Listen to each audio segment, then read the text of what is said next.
I'm done with you, the millionaire CEO screamed. But, after 3 years apart, seeing her again broke him to his knees. Hi, my beautiful and loyal family. Welcome back to your own family channel, Mr. Peter Family. May the Almighty clothe every woman in unshakable courage, quiet miracles, and a peace that cannot be stolen. May every long night turn into dawn, every burden into breakthrough, and every hidden ache into a testimony of strength. You are the warmth in cold seasons, the voice that steadies the trembling, and the heartbeat that keeps families whole. May your path shine with hope, may your spirit stay unbroken, and may your smile return brighter after every storm. My precious family, don't fall silent tonight. Your presence is the heartbeat of this home. A like is a touch of faith, a comment is a flame of unity. This is Mission 1000 likes. For every woman who endures, who believes, who rises again. If your heart still carries love, like this video. If your soul walks with faith, comment, I'm with Mr. Peter. I'm sick of you. The words tore from Ben Foster's throat like shrapnel, each syllable designed to wound. The charity gala fell silent around them. Crystal chandeliers glittered overhead, casting fractured light across faces turned toward the spectacle. Deandra Dotton stood frozen in her emerald dress, the one Ben had insisted she wear, the one he'd said made her beautiful. Now his face twisted with disgust as he stared at her like she was something rotten. Meeting with Gerald Henderson? Taking payoffs from my competitors? Ben's voice carried across the marble ballroom, bouncing off gilded walls. Did you think I was too stupid to find out? Did you think I'd never discover what you really are? Deandra's hand moved instinctively to her stomach, where a 2-month secret grew, twins the doctor had confirmed yesterday. She'd planned to tell him tonight after dinner in the quiet of their bedroom, where she could watch joy transform his face.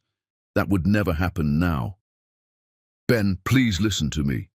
Her voice stayed steady, despite the trembling in her legs. I never took anything from anyone. Gerald approached me at a coffee shop and offered me money to convince you to sell your shares. I refused immediately and told him I would never betray you. I was going to tell you about it after your board presentation because I didn't want to add stress when you were already dealing with so much. Convenient excuse. Ben laughed, harsh and unfamiliar. This wasn't her Ben, the man who brought her coffee in bed, who rubbed her feet after long days, who whispered poetry against her skin in darkness. This was a stranger wearing his face. You didn't want to add stress? You are the stress, Deandra. Every board meeting they question why I'm with someone from your background. My investors whisper about gold diggers. My mother has to constantly defend me. Background. The word hung between them, loaded with implications he'd never voiced before. Something cracked inside Deandra's chest, something that had been holding her together. Say what you really mean, Ben. Her voice went quiet, deadly calm. Say what your mother has been whispering in your ear for months. Say it out loud so everyone can hear the truth. Ben's jaw clenched. Something flickered across his face that might have been shame, but Patricia Foster moved closer, her hand touching his arm, and whatever hesitation existed, vanished. You're not who I thought you were, he said finally. I need you gone. Out of my house, out of my life. I'll have your things sent wherever you want them, but I can't look at you anymore without feeling sick. The guests murmured now, some moving away to give privacy, others leaning in to catch every word. Deandra saw her reflection in the massive mirror behind Ben, saw a woman in a beautiful dress with mascara streaking down her cheeks, saw the death of everything she'd believed in. She thought about telling him right then about the babies growing inside her, thought about using them as weapons to make him listen, to force him to see reason. But looking at his face, at the disgust and certainty written there, she knew it wouldn't matter. He'd made his choice. His mother had won this war before Deandra even knew they were fighting. I loved you, Deandra said softly, words meant only for him despite their audience. I loved you more than I've ever loved anything. I would have given my life for you, but you're right about one thing. You are sick. sick with whatever poison she's been feeding you, sick with mistrust, sick with cruelty. And I am sick of trying to prove myself to someone who will always believe the worst of me. She pulled the engagement ring from her finger, the princess-cut diamond he'd presented on a beach at sunrise when the world seemed full of endless possibility. She set it on the nearest table with a soft click that sounded like a door closing forever. Goodbye, Ben Foster. I hope whatever you find to replace me fills the holes better than I could.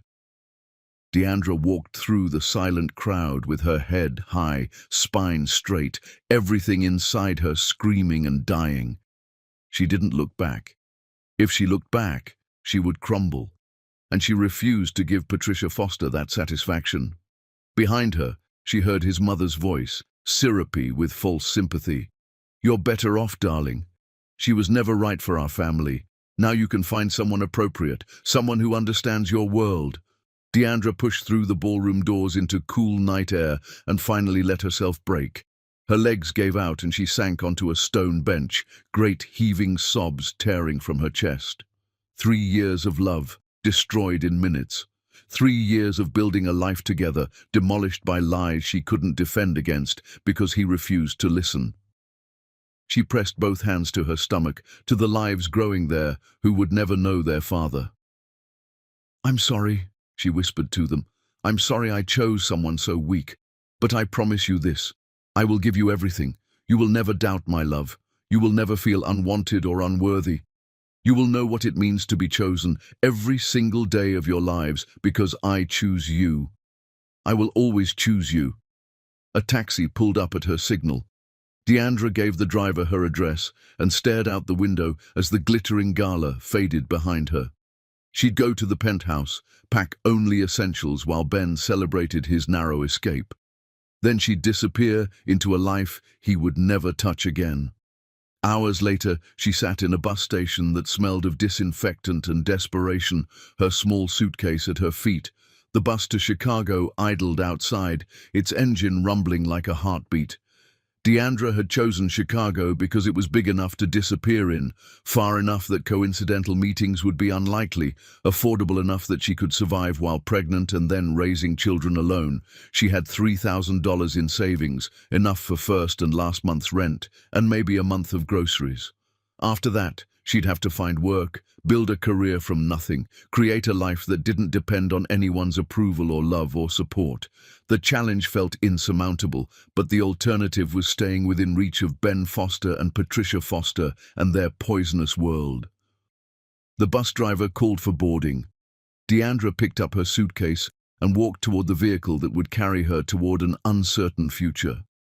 As she climbed the steps, she touched her stomach one more time. We're going to be okay, she promised her unborn children. Your mama is going to make sure of that. The bus doors closed with a hydraulic hiss. Through the window she watched the station fade away, watched the city where she'd loved and lost disappear into darkness. Somewhere in that darkness, Ben Foster was probably already forgetting her, probably already letting his mother find him someone suitable, probably already convincing himself he'd dodged a bullet. He would never know what he'd lost tonight. He would never know about the children who would grow up without him. He would never know that Deandra Dottin's love, once destroyed, could never be resurrected. The bus rolled onto the highway, carrying her toward Chicago, toward survival, toward a life built on the ashes of everything she'd believed in. Deandra closed her eyes and let the tears fall freely now that no one was watching. Tomorrow she would be strong. Tomorrow she would start building.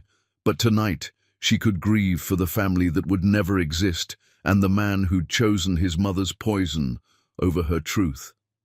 Chapter 2. Separate Survival. 3 years had carved Ben Foster into something sharp and hollow. He stood at floor-to-ceiling windows overlooking the city, whiskey in hand, watching evening lights blink on across the skyline. His company had exploded since that night. The hostile takeover had been defeated spectacularly.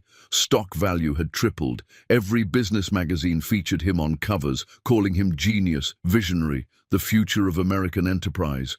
He'd acquired 12 companies, expanded into international markets, built an empire that made his father's legacy look like a lemonade stand. None of it filled the emptiness inside him. Success tasted like ash. Victory felt like defeat.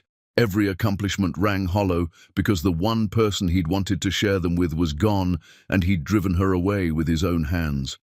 "Ben, darling, I've arranged dinner with the Carmichael family tonight." Patricia Foster entered the living room, heels clicking on marble. She'd moved into the penthouse 6 months after Deandra left, claiming she wanted to support him through his difficult time. She'd never left, gradually taking over his life again, managing his social calendar, vetting every woman who approached him. Their daughter Stephanie just returned from studying abroad. Lovely girl, very accomplished. Her family owns half the pharmaceutical industry. Ben didn't turn from the window. "Cancel it. You can't keep wallowing in this melancholy. It's been 3 years. That woman is gone, and thank goodness for that. You need to move forward, build a proper family with someone suitable." Patricia moved closer, her reflection appearing in glass beside his. "She was never going to give you the life you deserved." Ben's hand tightened around his glass. The impulse to throw it, to watch it shatter against pristine walls, surged through him. But he'd learned to keep everything locked down tight, to show nothing, to feel nothing. Feeling led to remembering, and remembering led to the photograph hidden in his nightstand drawer. "I said cancel it." Patricia's mouth pressed into a thin line of disapproval. "You're impossible when you're like this." "Fine. Eat alone again, drink yourself into another stupor. But don't come crying to me when you wake up at 40 and realize you've wasted your best years mourning someone who was using you." She left in a cloud of expensive perfume and judgment. Ben finally turned from the window and walked to his bedroom, to the drawer that held contraband. The photograph showed Deandra at the beach, laughing, hair wild in wind, eyes bright with joy and trust he'd destroyed. He'd taken this the day after proposing. She'd looked at him like he hung the moon, like he was everything good in the world. He put the photo back and locked the drawer, then locked his heart. Preparing for another day of pretending success satisfied him. Meanwhile, across the country in Chicago, Deandra Dottin was learning that survival required becoming someone entirely new. The apartment was small but clean, filled with toys and crayon drawings and the beautiful chaos of 3-year-old twins. Harry and Rosie were hurricane forces contained in tiny bodies, with Ben's dark eyes and Deandra's warm skin, with questions that never stopped and energy that exhausted her daily.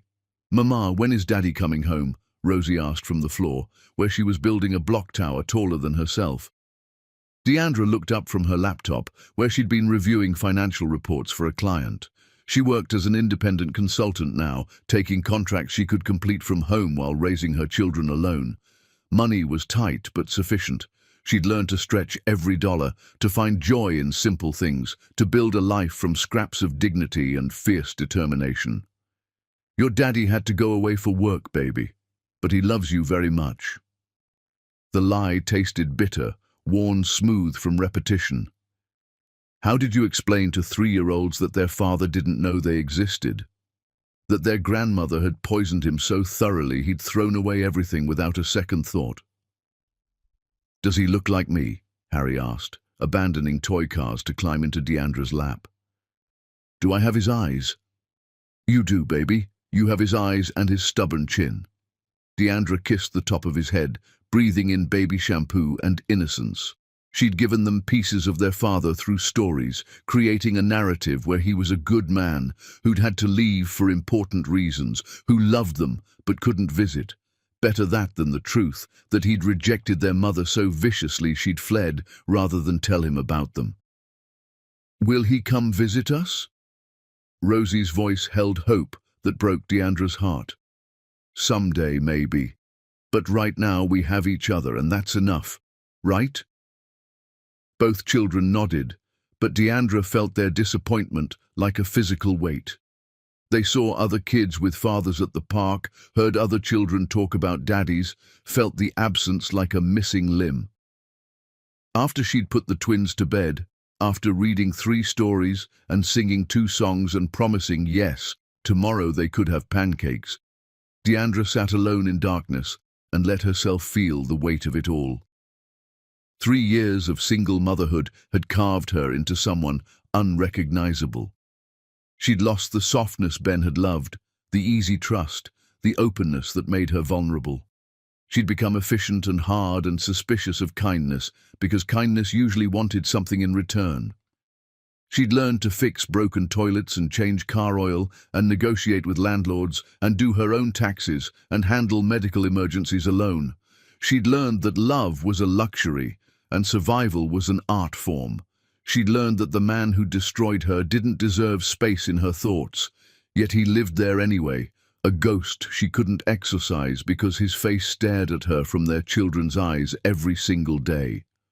Sometimes late at night, she wondered if he ever regretted his words, wondered if Patricia had found him someone suitable with the right pedigree and connections, wondered if he was happy in his empire while she struggled to make rent. But mostly, she didn't let herself wonder. Wondering led to weakness, and weakness led to breaking, and she couldn't afford to break when two small humans depended on her for everything. Her phone buzzed with a reminder about next week's business conference. The hospitality industry consortium was hosting a major event, and several clients had encouraged her to attend for networking opportunities.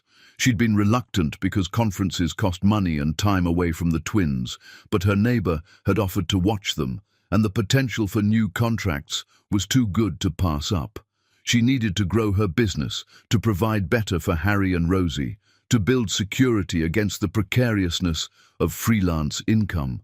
Deandra marked the conference in her calendar, unaware that fate was about to collide her carefully rebuilt life with the past she'd spent 3 years trying to forget.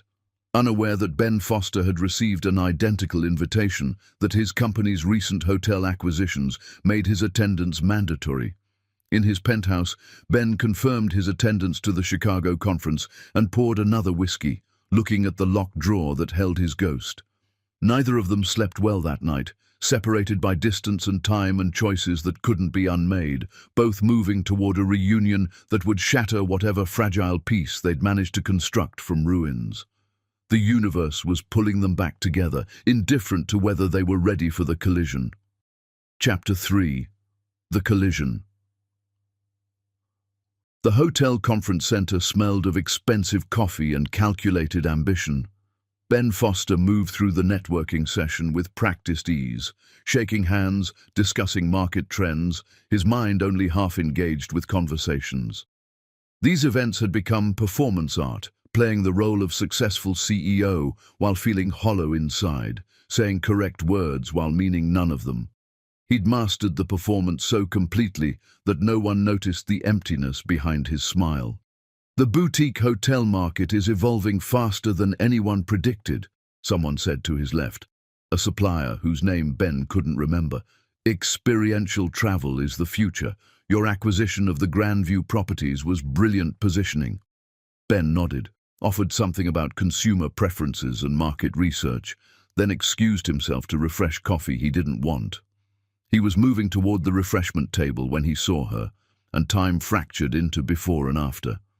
Deandra stood across the crowded room, engaged in animated conversation with 2 other professionals. She wore a simple navy dress that skimmed her curves, her natural hair in locks that fell past her shoulders, and she looked more beautiful than memory had preserved, but beautiful in a different way. Harder somehow, like something precious that had survived fire and emerged as steel instead of gold. She laughed at something someone said, her hand gesturing expressively, and Ben felt 3 years collapse into nothing. All the carefully constructed walls around her memory crumbled instantly, leaving him standing in a conference room with his heart pounding like he'd run a marathon. Everything he'd buried, all the grief and regret and love he'd tried to kill, surged back with devastating force. Then she turned her head, scanning the room, and their eyes met across the distance. The laughter died on her face. Color drained from her cheeks. She went absolutely still, a deer caught in headlights, and Ben saw recognition followed immediately by something that looked like panic or maybe rage. He started moving toward her before conscious thought caught up with instinct. People parted around him, probably reading intensity on his face and deciding to stay clear.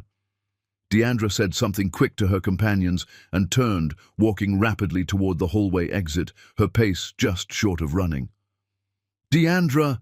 His voice carried above ambient noise. Heads turned. She walked faster, heels clicking urgently on tile. Ben caught up with her in the corridor outside the ballroom, his hand reaching for her arm. She yanked away from his touch like it burned, spinning to face him with eyes that held no warmth, no recognition of what they'd once meant to each other. "Don't touch me." Her voice was ice, absolute zero, colder than anything in nature. This wasn't the woman who used to curl into his side while watching movies, who used to trace patterns on his chest while they talked about futures. This woman looked at him like he was dangerous, like he was something to be avoided at all costs, like he was nothing. "Deandra, please, I just want to talk." Ben held up his hands in surrender, trying to appear non-threatening, even as his pulse raced. "It's been 3 years. Can we just talk for 5 minutes, please? We have nothing to discuss." She crossed her arms over her chest, defensive body language that spoke volumes. "You made yourself very clear at that gala. You were sick of me, remember? Sick of looking at me. Well, congratulations. You got exactly what you wanted. Now let me get back to my work. I was wrong." The words rushed out, desperate and raw. "I was so completely wrong about everything. My mother lied about you. She manipulated the entire situation. I found out later that she paid people to set you up, to make it look like you were meeting with Gerald deliberately. Deandra, I'm so sorry. I should have trusted you. I should have listened instead of believing lies." Something flickered across her face, might have been vindication or might have been pain, but it disappeared quickly, replaced by that impenetrable coldness that was somehow worse than hatred because it suggested he didn't matter enough to hate. "You're right. You should have trusted me. You should have known me well enough to realize I would never betray you, but you didn't. When it came down to choosing between believing in me and believing your mother's poison, you chose her. You chose lies over truth, suspicion over trust, convenience over love." She stepped closer, voice dropping to a whisper that hurt more than shouting. "Do you know what it's like to love someone who thinks so little of you? To give everything to someone who throws it away based on manufactured evidence? You destroyed me that night, Ben. You didn't just break my heart. You killed something essential in me, something trusting and hopeful and good. And I will never forgive you for that." "I know." Ben felt tears burning behind his eyes but refused to let them fall. "I know I destroyed us. I think about that night every single day. I see your face, hear your voice, remember the way you looked at me before you walked away. It haunts me. You haunt me. I haven't been able to move on because part of me died when you left." "Good." Deandra's smile was bitter, savage. "I hope it hurts. I hope you feel even a fraction of what you put me through. But this conversation is over. I've moved on. I built a new life without you, a better life, and I don't need your apologies or your guilt or your regret. I need you to stay away from me and let me do my job." She turned to walk away. Ben grabbed for her arm again, not roughly but firmly, needing her to hear him. She spun back with fury blazing in her eyes, hot enough to burn. "I said don't touch me. Touch me again, and I will have security remove you from this conference. I will file a complaint with the organizers. I will make your life professionally difficult in every way I can manage. Are we absolutely clear?" Ben released her immediately, shocked by the venom in her voice. This wasn't just anger. This was something deeper, something protective and fierce that he didn't understand. She seemed almost afraid of him, or afraid of something, and that confusion joined his grief. "Crystal clear," he said quietly. Deandra smoothed her dress, composed herself with visible effort, then walked away without looking back. Ben watched her disappear into the ballroom, watched the door close behind her, and felt something inside him break open that he'd been keeping carefully sealed for 3 years. She'd moved on. She'd built a better life. She didn't need him. The truth of it settled into his bones like winter cold, permanent and numbing. He'd spent 3 years telling himself that someday he'd find her, apologize, make things right. He'd fantasized about grand gestures and tearful reconciliations, about her falling into his arms and forgiving him and everything magically becoming perfect again. But reality was standing in a hotel hallway alone, realizing that some things, once broken, could never be repaired. Some betrayals were too profound for forgiveness. Some love, once killed, stayed dead, no matter how desperately you wished otherwise. Ben went back to his hotel room instead of returning to the conference. He sat on the bed's edge and stared at nothing, replaying every moment of their conversation, analyzing every word and gesture. The way she'd flinched from his touch like he was toxic. The way her eyes had gone dead when she looked at him, like he was nothing, less than nothing. The absolute certainty in her voice when she said she'd moved on and didn't need anything from him. He'd thought losing her 3 years ago was the worst pain possible. But this was worse. This was seeing her alive and thriving and completely beyond his reach, not because of distance or circumstance, but because he'd poisoned her love so thoroughly that not even its ghost remained. This was understanding that he'd destroyed something irreplaceable and would spend the rest of his life paying for that destruction. His phone rang. Patricia calling, probably wondering how the conference was going, probably ready with comments about networking opportunities. Ben sent it to voicemail and lay back on the bed staring at the ceiling, wondering how you survived when you destroyed the only thing that ever mattered. Chapter 4. The Unraveling. Ben Foster had built his empire on rational decision-making, on analyzing data and making choices based on facts rather than emotion. But rationality had abandoned him the moment he saw Deandra in that conference room, and now he was doing something completely irrational. He was following her.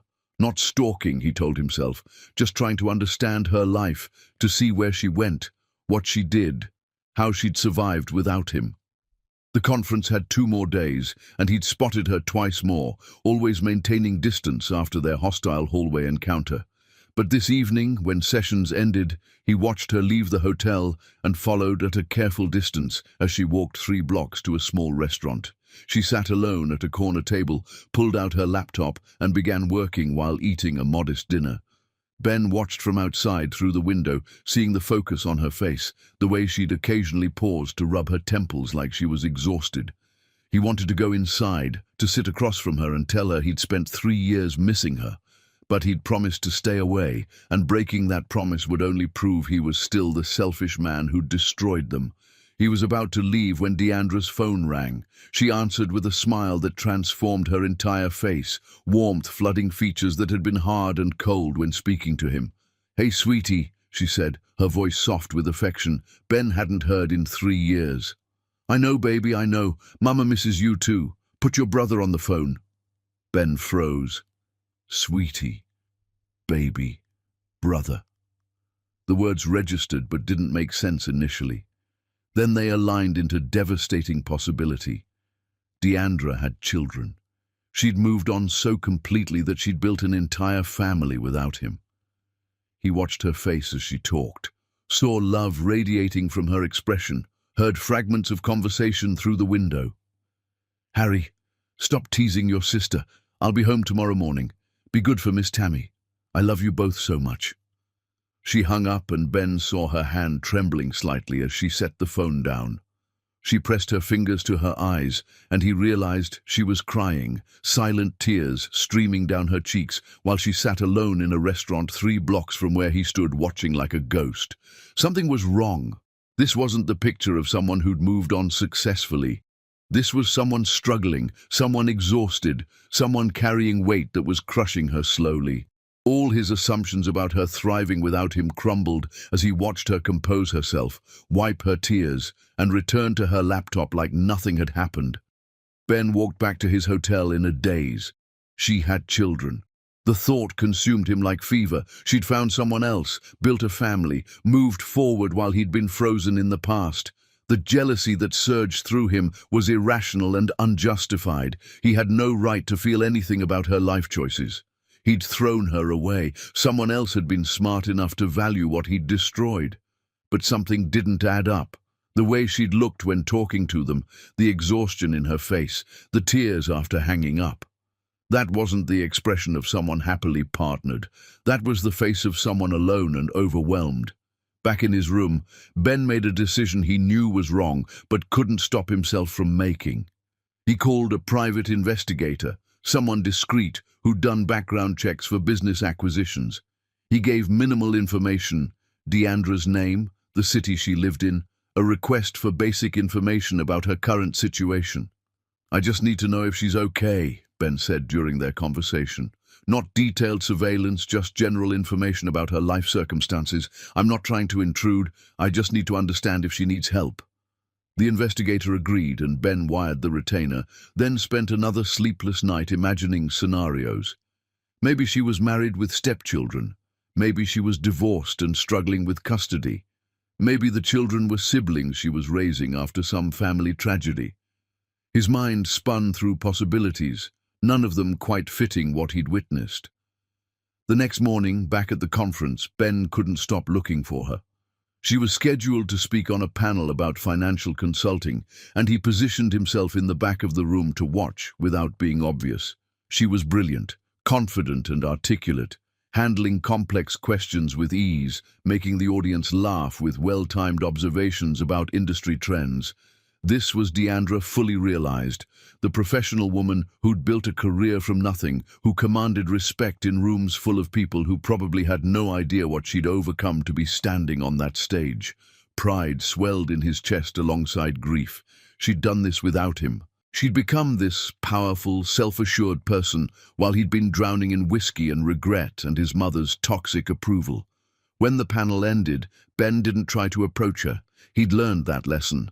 But he watched her network, saw her exchange business cards, noticed the way she held herself with confidence that hadn't existed 3 years ago.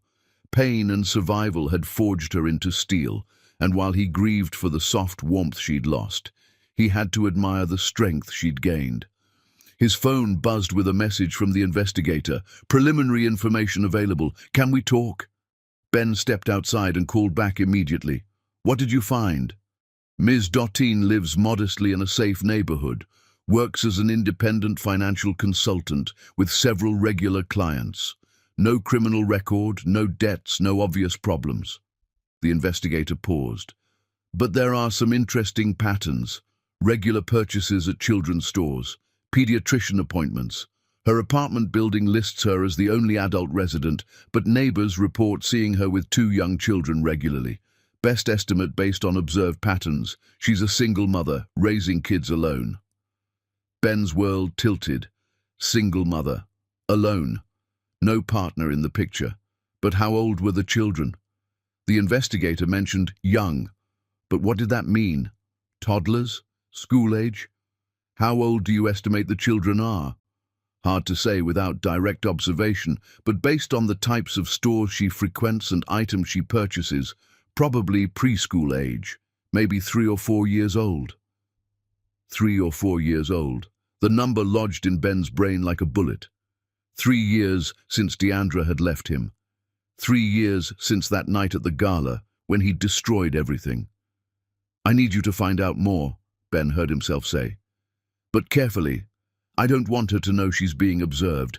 Just confirm the children's ages, whether there's a father in the picture, anything that helps me understand her situation." The investigator agreed, and Ben ended the call, his heart pounding.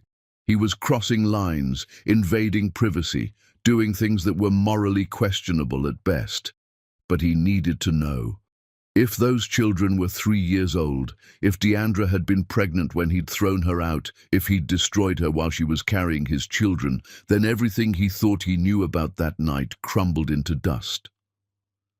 Ben spent the rest of the conference in a fog. He attended sessions without hearing speakers. He networked without remembering conversations, his entire being focused on waiting for more information, for confirmation or denial of the possibility growing in his mind like a tumor. On the final evening, he saw Deandra one last time. She was leaving early, pulling her rolling suitcase toward the exit, and something in her posture spoke of exhaustion deeper than physical tiredness. She looked like someone carrying impossible weight, and every instinct Ben possessed screamed at him to help her, to ease her burden, to fix whatever was breaking her. But he'd lost that right 3 years ago. He watched her disappear through the hotel doors, watched her climb into a taxi that would take her back to her life and her children and her carefully constructed world that didn't include him. His phone buzzed. The investigator again. Ben answered immediately. "I have confirmation.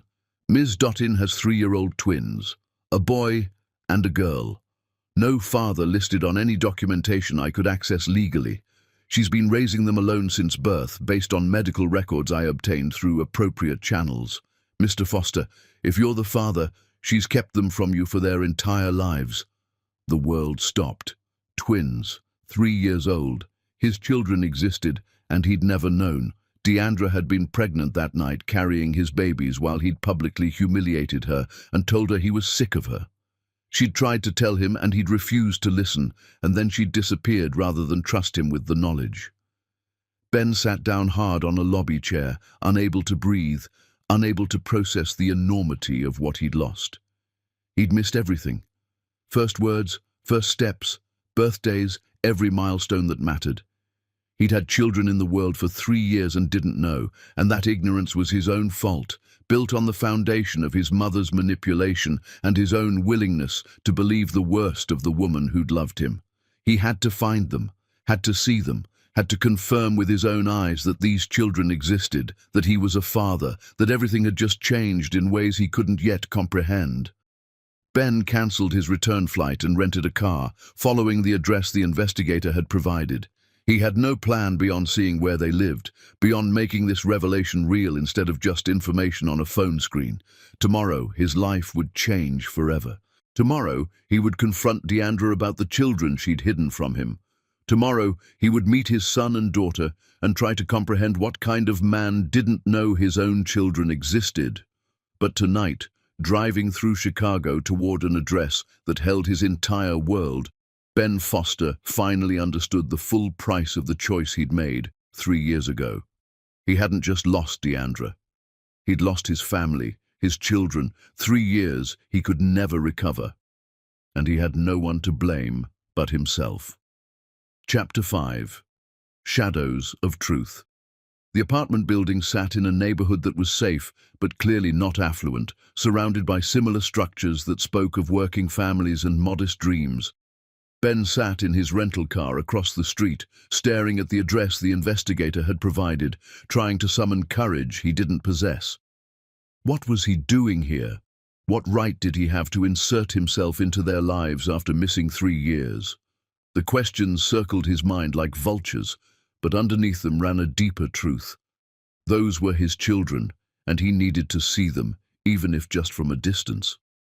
Morning sun climbed higher. Ben watched residents leave for work, children heading to school with backpacks, normal life unfolding around him. Then, at 8:30, the building's main door opened, and Deandra emerged with 2 small children. Ben's breath caught. The twins held her hands, one on each side, small figures in bright jackets. Even from across the street, even without seeing their faces clearly, he could tell they looked like him. The boy had his build, his way of moving. The girl had something in her posture that reminded him of his sister as a child. They were his. Biology sang recognition even at this distance. Deandra walked them toward the playground attached to the building complex. Ben watched as she helped them onto swings, pushed them gently, her face transformed with love so pure it hurt to witness. This was the Deandra he remembered, all the warmth and joy he'd loved, but directed entirely at the children he'd never known existed. She laughed at something the boy said, kissed the girl's head when she asked for help with the slide. They were a family, complete without him. The realization was devastating. He'd imagined inserting himself into their lives, but watching this scene, he understood how profoundly he would be disrupting something beautiful and functional. They didn't need him. Deandra had built something perfect without his involvement, but they were his children. That truth overrode every rational thought. He had rights, didn't he? Legal rights, parental rights, the right to know his own son and daughter. The internal argument raged while he watched them play. After an hour, they went back inside. Ben sat in his car another 2 hours, paralyzed by indecision. Finally, he forced himself to move. He couldn't sit here forever. He had to confront Deandra, had to demand answers, had to understand why she'd kept this secret for 3 years. Ben drove back to his hotel and called his lawyer. Lawrence Brennan answered on the second ring. "I need legal advice about a situation." Ben explained everything: the gala, Deandra's disappearance, the discovery that she'd been pregnant, the twins he'd never known about. "What are my rights here? Can she just keep them from me indefinitely?" Lawrence was quiet for a long moment. "Legally, you're the biological father, which gives you certain rights, but she's established 3 years of sole custody. From a court's perspective, she's the primary parent who's provided stable care while you were absent. You'll need to prove paternity first, then petition for custody arrangement, but any judge will question why you didn't know about them for 3 years. Because she never told me. Can you prove that? Did she attempt to contact you about the pregnancy? Are there messages, emails, any documentation showing she tried to inform you and you refused to respond?" Lawrence's tone was professional but pointed. "Because if there's no evidence she tried, if it's just your word against hers, a judge might view this as you being willfully ignorant or her being justifiably protective."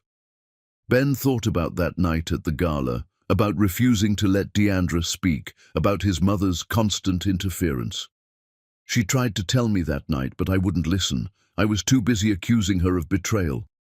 "That's not going to look good in court. You publicly humiliated her, refused to hear her defense, then she disappeared. A judge could easily conclude she fled because you were hostile and she feared for her safety or her children's well-being." Lawrence paused. "My advice? Don't go in with lawyers blazing. Try to work something out with her privately. Show good faith. Prove you're serious about being a father. If she's reasonable, you might avoid court entirely. And if she's not reasonable, then we prepare for a long, expensive custody battle that will hurt everyone involved, especially the children. But Ben, listen carefully. You're starting from a position of weakness here. 3 years of absence, no child support paid, no involvement in their lives. She can argue you're a stranger to them, that introducing you would be disruptive and potentially harmful. You'll need to tread very carefully." Ben ended the call feeling worse than before. He'd been thinking about his rights, but Lawrence was right. What about the children's rights? Their right to stability, to not have their world turned upside down by a stranger who happened to share their DNA. He spent the rest of the day researching parenting, child psychology, custody arrangements. Everything he read emphasized consistency, stability, gradual introduction of new people into children's lives. Everything suggested that bursting into their world and demanding immediate access would be harmful to them. By evening, Ben had made a decision. He would approach Deandra privately, explain what he'd discovered, ask for the chance to be introduced to his children gradually.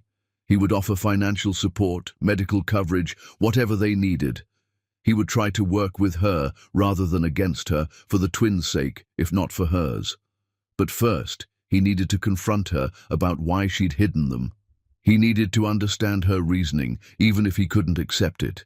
He needed to hear from her own mouth why she'd chosen to raise his children alone, rather than tell him they existed.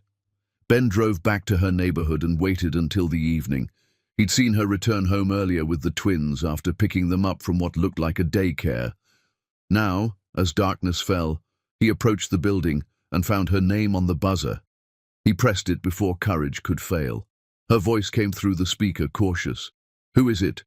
"It's Ben. I need to talk to you. Please, Deandra, it's important." Silence stretched so long, he thought she might refuse. Then the door buzzed open. He climbed stairs to the 3rd floor and found her waiting in her doorway, arms crossed defensively. She looked exhausted and wary, and something else he couldn't identify. Fear, maybe, or resignation. "How did you find my address?" she asked without preamble. "Does it matter? I need to ask you something, and I need you to tell me the truth." Ben forced himself to meet her eyes. Do I have children? Are there twins 3 years old living in this apartment? Deandra's face went through several expressions: shock, anger, something that might have been relief. Then she stepped back and opened the door wider. You'd better come inside. Ben entered her small apartment, seeing toys scattered across the living room, children's drawings on the refrigerator, 2 small jackets hanging by the door. Evidence of the family he'd missed. In the bedroom beyond, he could hear soft breathing, the twins sleeping peacefully, unaware that their entire world was about to change. Deandra closed the door and turned to face him, and in her eyes he saw 3 years of struggle and survival and love that he hadn't been part of. Yes, she said quietly. You have children, Harry and Rosie. They're yours. And before you ask why I never told you, before you start making accusations and demanding rights, I need you to remember something. I tried to tell you that night. I was 2 months pregnant when you destroyed me at that gala, when you called me sick and threw me out of your life, when you wouldn't listen to a single word I tried to say. So yes, I left. I disappeared. I built a life without you because I couldn't trust the man who believed I was capable of betrayal over the woman who'd loved him with everything she had. Ben stared at her, hearing the words, but struggling to process them. She'd tried. She'd been pregnant. He'd refused to listen. Every piece of this disaster traced back to his own choices, his own willingness to believe his mother's lies, his own failure to trust the woman he'd claimed to love. I need to meet them, he said, his voice rough with emotion. I need to know my children. I know you do. That's why I let you in. Deandra sat on her worn sofa, suddenly looking older than her years. But this happens on my terms, at my pace, in ways that protect them from being hurt. You understand? You don't get to storm into their lives and play daddy for a while before disappearing again. Either you're all in, committed for the long term, or you stay away completely. I'm all in. Whatever it takes, whatever you need, I'm there. We'll see. Deandra's expression was skeptical, guarded, built on 3 years of doing everything alone. Tomorrow you can meet them, briefly. We'll tell them you're a friend of mine. Then, if you prove consistent, if you show up when you say you will, if you put their needs first, we'll gradually tell them the truth. But Ben, if you hurt them the way you hurt me, I will take them somewhere you'll never find us. Are we clear? Crystal clear. Ben looked toward the bedroom where his children slept, overwhelmed by how much he'd missed and how much he still had to prove. Thank you. Thank you for giving me this chance.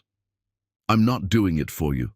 I'm doing it because they deserve to know their father, and you deserve to know them. What happens after that depends entirely on you. Ben nodded and moved toward the door. I'll come back tomorrow, whatever time works for you. 10 o'clock, don't be late. Deandra's voice was firm, but something in her eyes suggested this was as hard for her as for him. Ben left the apartment and sat in his car for a long time, processing everything.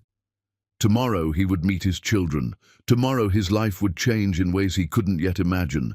Tomorrow he would begin the long process of earning the right to be called their father. But tonight he had to reckon with the truth of what he'd done and who he'd been. He'd destroyed the woman he loved and driven her away while she carried his children. He'd spent 3 years missing their lives because he'd chosen his mother's poison over Deandra's truth. Some mistakes couldn't be fixed. Some damage was permanent. But if Deandra was willing to give him a chance to know Harry and Rosie, he would take it and hold it like the precious gift it was. He called Patricia from his car. She answered cheerfully, unaware that everything was about to change. Ben, darling, how was Chicago? I'm not coming home yet. I'm staying here for a while. Whatever for? The conference is over. I found out something about Deandra. He paused, gathering courage. She has children, Mother. 3-year-old twins. They're mine. She was pregnant when I threw her out, and I've missed 3 years of their lives. Silence. Then Patricia's voice, carefully controlled. Ben, you can't possibly believe that. She's obviously trying to trap you with someone else's children. You need to demand a paternity test before you commit to anything foolish. I'm going to meet them tomorrow. And yes, we'll do a paternity test eventually. But I've seen them, Mother. They look exactly like me. They're mine, and I'm going to be part of their lives. This is insane. That woman is manipulating you again. Can't you see she's using these children to get access to your money? She didn't tell me about them. I found out on my own. She's been raising them alone for 3 years without asking me for a single dollar. The only person who manipulated anyone is you, when you destroyed my relationship with lies and manufactured evidence. Ben's voice hardened. I'll be in Chicago indefinitely. Don't call me again unless you're ready to admit what you did and apologize. He hung up before she could respond and blocked her number, cutting the cord between Patricia's control and his future. Tomorrow began a new chapter, one where he chose his children over his mother's approval, where he learned to be the father Harry and Rosie deserved. Chapter 6. The Meeting That Changes Everything. Ben arrived at Deandra's apartment at 9:45, unable to wait until the appointed time. He'd spent the night in his hotel room rehearsing what to say, how to act, desperately reading articles about meeting children for the first time. Every article emphasized the same principles. Be calm, let them lead, don't overwhelm them. Remember they're people with feelings and fears. He knocked at exactly 10 o'clock. Deandra opened the door, looking as nervous as he felt. They're having breakfast. I told them a friend of mine was coming to visit. Don't expect too much today. Just a brief introduction. Let them get used to you before we complicate things with the truth. Ben nodded and followed her inside. The apartment looked different in daylight, smaller than he'd thought, filled with evidence of careful budgeting and loving attention. Everything was clean but worn, clearly second-hand, but maintained with care. This was the home Deandra had built with nothing, and it radiated warmth his penthouse had never achieved, with all its luxury. At the small kitchen table sat 2 children eating pancakes. They looked up as Ben entered, and his breath caught. Seeing them from across the street hadn't prepared him for this, for seeing his own features reflected in miniature.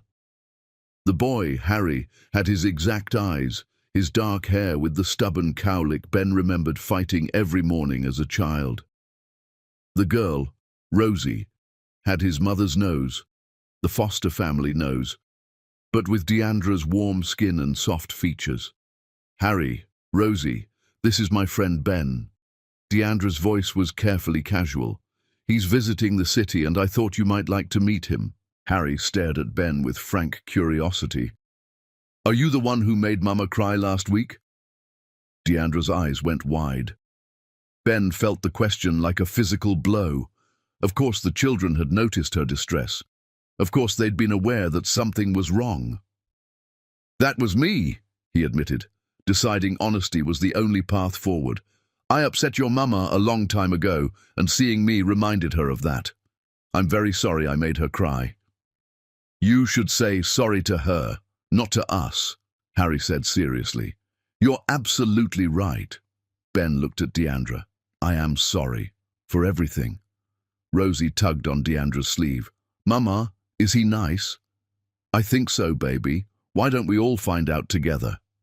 Deandra gestured to a chair. Ben, would you like some coffee while the twins finish breakfast? The next hour passed in a strange dream. Ben sat at their small table drinking weak coffee from a chipped mug, while Harry and Rosie asked him questions with the directness of 3-year-olds who hadn't learned to filter curiosity. What did he do for work? Did he have any pets? Had he ever seen a real dinosaur? Could he do a handstand? Ben answered as honestly as possible, trying to connect without overwhelming them. He learned that Harry loved dinosaurs, particularly velociraptors, and could recite facts about Cretaceous period with impressive accuracy for someone who'd only been alive 3 years. Rosie loved drawing flowers and wanted to be an artist when she grew up, or maybe a dancer, or possibly a veterinarian, if that was still an option. They were brilliant and funny, and completely their mother's children in the way they expressed themselves. But they had pieces of him too. Harry's stubborn determination when he insisted on showing Ben his entire dinosaur collection, despite Deandra saying it was time to clean up. Rosie's shy way of watching before deciding to trust, the same caution Ben remembered from his own childhood before Patricia had trained it out of him. "Do you have kids?" Rosie asked suddenly, looking at him with those eyes that were so like his own. It hurt. Ben glanced at Deandra, unsure how to answer. She gave the smallest nod, permission to be truthful within limits. "Not that I knew about until very recently, but I hope to spend time with some special children if they'll let me." "Are we the special children?" Harry asked. "You might be. We'll have to see if we become friends first." Ben smiled at them, his heart so full it physically ached. "What do you think? Would you like to be friends with me?" Both children looked at their mother for guidance. Deandra's expression was complicated, layered with emotions Ben couldn't fully read. Fear and hope and desperate protectiveness all warring across her features. Finally, she nodded. "I think we could try being friends," Harry said seriously. "But you have to be nice to Mama. That's the rule. That's an excellent rule. I promise I'll be nice to your Mama." "And you can't make her cry again?" Rosie added, her voice firm despite her small size. "I'll do everything I can to make sure that never happens again." The twins seemed satisfied with these promises. They returned to playing, occasionally glancing at Ben to see if he was still there, gradually accepting his presence in their space.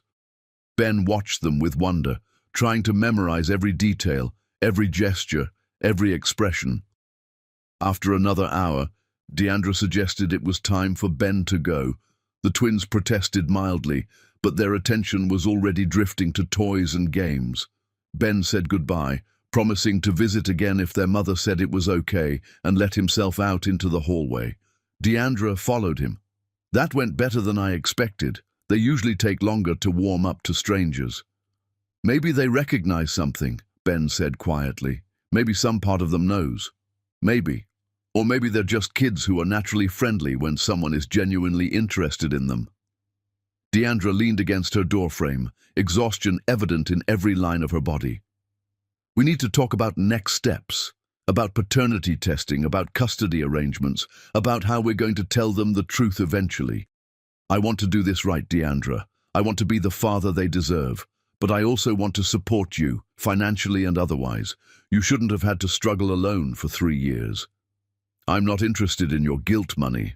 Her voice sharpened defensively. "It's not guilt money, it's child support. It's what any court would order if this became legal." Ben held up his hands. "I'm not threatening you. I'm just saying you shouldn't have to work so hard when I have resources that could make life easier for all 3 of you." Deandra studied his face for a long moment. "We'll talk about money later. Right now, I need to know if you're serious about being consistent. Can you handle visits twice a week? Can you show up when you say you will? Can you put their needs ahead of your schedule?" "Yes. To all of it, yes." "Then come back on Wednesday at the same time. We'll do this gradually. Short visits, supervised by me, building trust before we complicate things with explanations about who you really are." Deandra's expression was guarded but not hostile. Something had shifted during his visit, some small crack in the wall she'd built around herself. "Thank you," Ben said, meaning it with his entire being. "Thank you for this chance. Don't thank me yet. Prove yourself first. Show me you've changed from the man who threw me away." She started to close the door, then paused. "Ben, they're good kids, the best kids. Don't hurt them." "I won't. I swear on everything I have I won't hurt them." The door closed. Ben walked back to his car, feeling lighter than he had in 3 years. He'd met his children. He'd sat at their table, answered their questions, earned their tentative acceptance. It wasn't forgiveness, wasn't reconciliation, but it was a beginning. He drove back to his hotel and immediately began making arrangements to stay in Chicago indefinitely. He called his assistant to have business redirected, meetings rescheduled, his penthouse maintained in his absence. Patricia called twice, but he didn't answer. His mother's opinions no longer mattered. His children's well-being was the only priority. Over the next 2 weeks, Ben established a rhythm. He visited Wednesday and Saturday mornings, spending 2 hours with the twins, while Deandra supervised from the kitchen or living room. Gradually, the children relaxed around him. Harry started asking him to play dinosaurs, complete with elaborate scenarios Ben had to act out. Rosie brought him her drawings to admire and critique with the seriousness of someone presenting art for gallery consideration. Ben learned their routines, their preferences, their personalities. Harry was bold and curious, always pushing boundaries, always testing limits. Rosie was careful and thoughtful, observing before acting, feeling things deeply but expressing them quietly. They fought like all siblings, made up with the speed of childhood forgiveness, and loved each other with uncomplicated devotion. And slowly, agonizingly slowly, Deandra began to soften, not toward him romantically, but toward the possibility of functional co-parenting. She stopped hovering quite so obviously during visits. She asked his opinion occasionally about discipline or activities. She accepted his offer to cover the twins' medical insurance without arguing.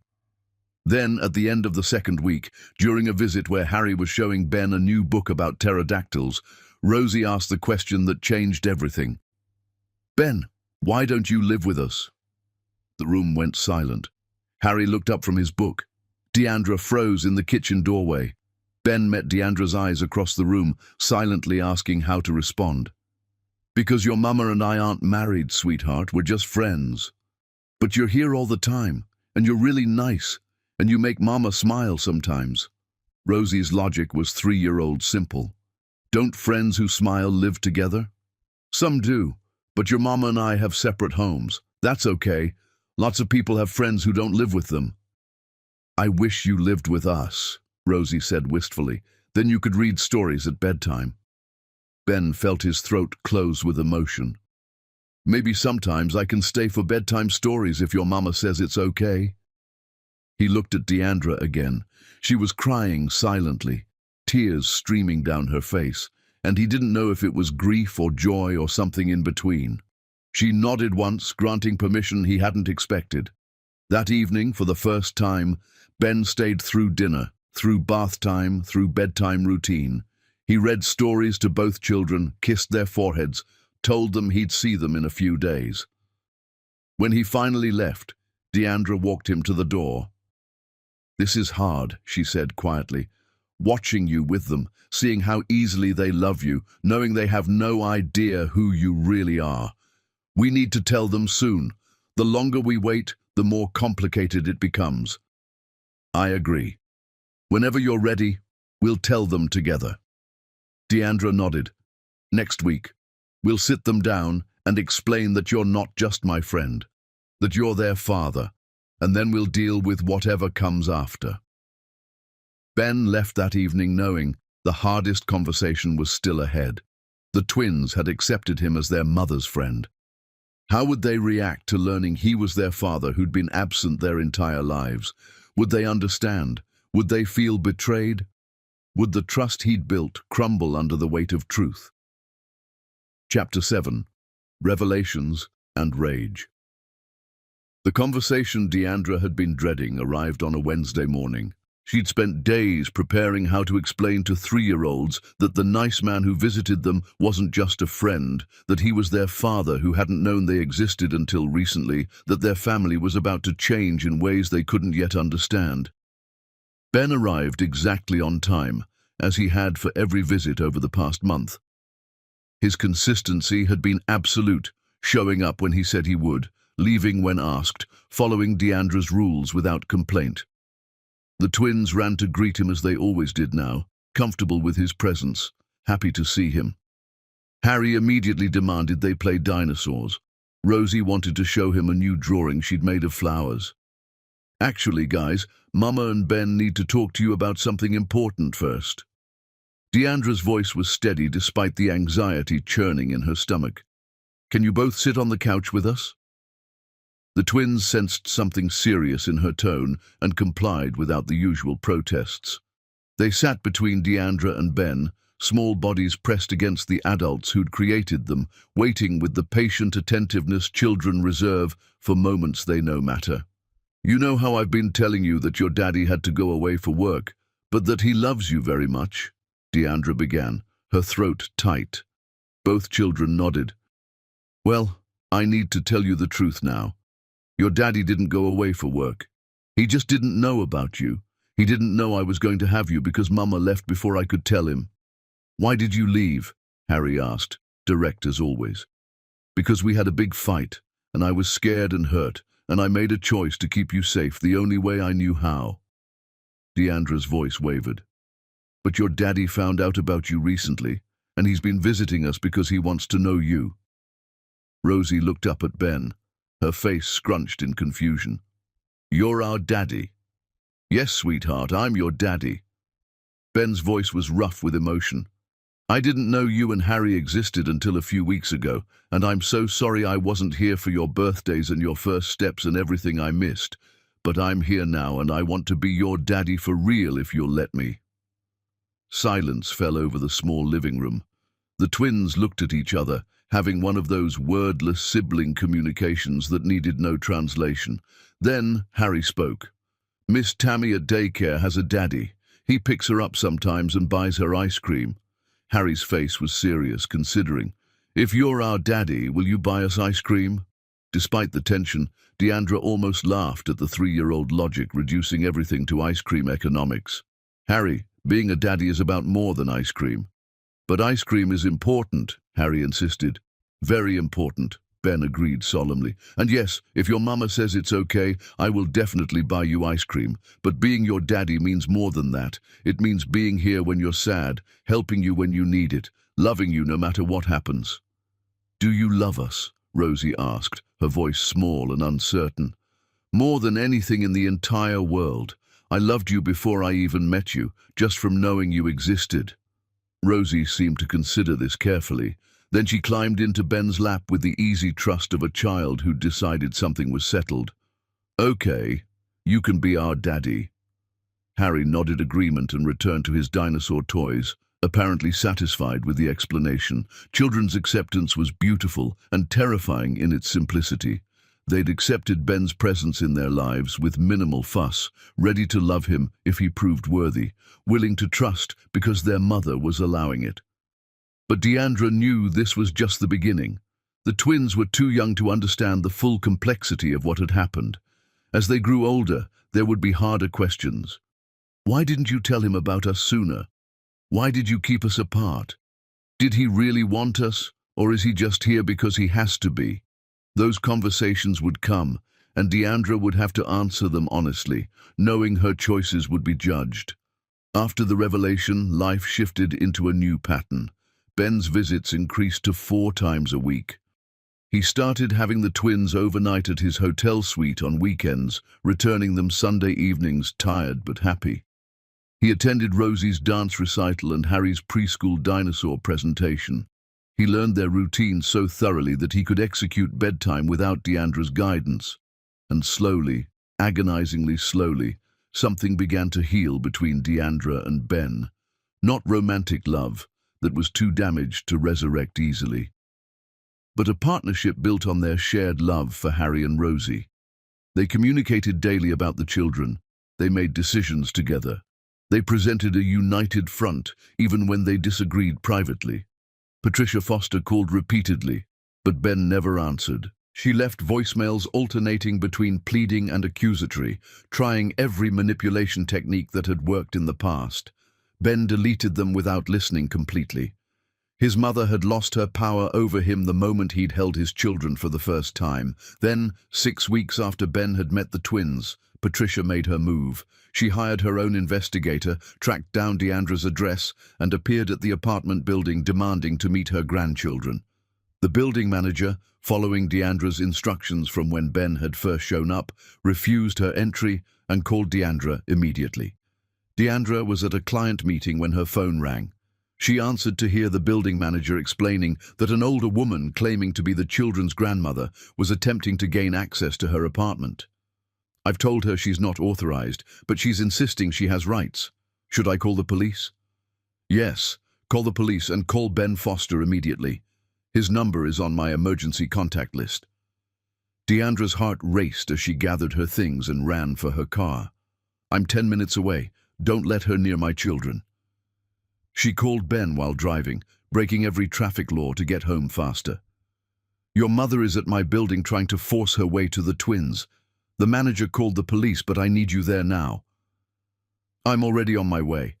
I got a call from the manager too. Don't worry, Deandra. I won't let her near them. Ben's voice was cold, controlled, dangerous in a way she'd never heard before. Deandra arrived to find patrol cars parked outside, lights flashing. Patricia stood on the sidewalk arguing with officers while Ben spoke to them separately, showing documentation on his phone. Deandra ran past them into the building, her only priority reaching Harry and Rosie. The building manager met her in the lobby. The children are fine. They're with Miss Tammy in your apartment. She's been watching them and they have no idea anything is wrong. Relief weakened Deandra's legs. She climbed the stairs and found the twins playing happily while their elderly neighbor supervised. "Thank you," Deandra breathed. "Thank you so much." "Of course, honey. That woman was frightening, carrying on about her rights and her grandchildren. I'm glad you had instructions in place." After confirming the twins were truly unharmed, Deandra went back downstairs to find Patricia in handcuffs, screaming at Ben about betrayal and ingratitude. Ben stood several feet away, his face carved from stone, speaking to officers in quiet tones. "You're making a terrible mistake," Patricia shrieked at him. "I'm your mother. I have every right to meet my grandchildren. You have zero rights." Ben's voice was ice, absolute and unyielding. "You destroyed my relationship with their mother. You're the reason I missed 3 years of their lives. You think I'm letting you anywhere near them after what you've done? I was protecting you from a mistake. Can't you see she was never suitable?" Deandra approached, despite every instinct screaming to stay away. "Mrs. Foster, Ben and I have many problems, and most of them are his fault. But you're the root cause of all of it. You poisoned his mind against me, you manipulated him into destroying our relationship, and you did it because you couldn't stand that he loved someone who didn't meet your prejudice standards.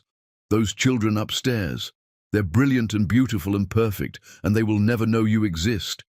"How dare you speak to me that way?" Patricia hissed. "You trapped my son with those children. You're using them to get access to foster money." "I never told him about them," Deandra said quietly. "He found out on his own. I've raised them alone for 3 years without asking for a single dollar. Everything they have, every comfort they enjoy came from my work and my sacrifice. So don't you dare accuse me of using them for anything." The officers were moving Patricia toward a patrol car. She would be charged with trespassing and potentially harassment depending on what Ben chose to pursue. As they loaded her into the vehicle, she screamed one final warning. "You'll regret this, Ben. You're choosing her over your own family." "No, Mother," Ben called back. "I'm choosing my children over you, and I'll make that choice every single time." The patrol car pulled away. The small crowd that had gathered dispersed. Ben and Deandra stood on the sidewalk, adrenaline slowly fading, processing what had just happened.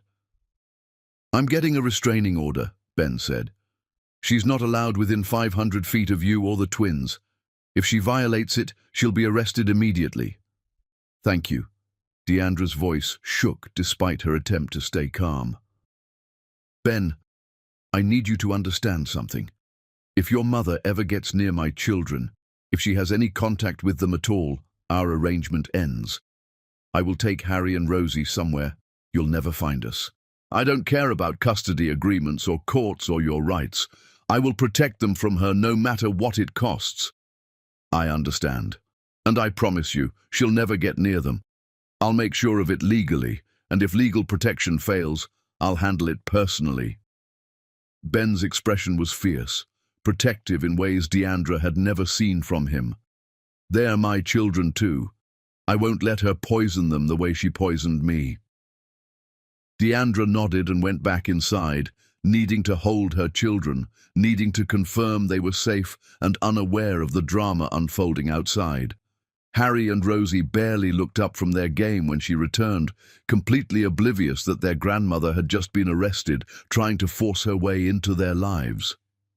That evening, after the twins were asleep, Deandra sat with Ben in her living room, having the conversation they'd been avoiding.